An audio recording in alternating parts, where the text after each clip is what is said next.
Mark Jones' first season as Ospreys coach was a roller coaster, but not in the way you'd expect. Despite sitting 11th in the United Rugby Championship, the real drama happened off the field. The Ospreys faced potential collapse as ownership deals fell through, threatening their future. Jones remained the steady hand, guiding players and staff through the chaos and uncertainty. He admits mistakes but emphasizes honesty and professionalism as his guiding principles.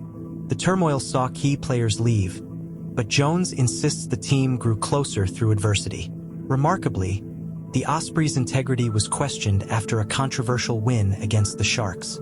Jones even offered to take a lie detector test to defend his team's actions.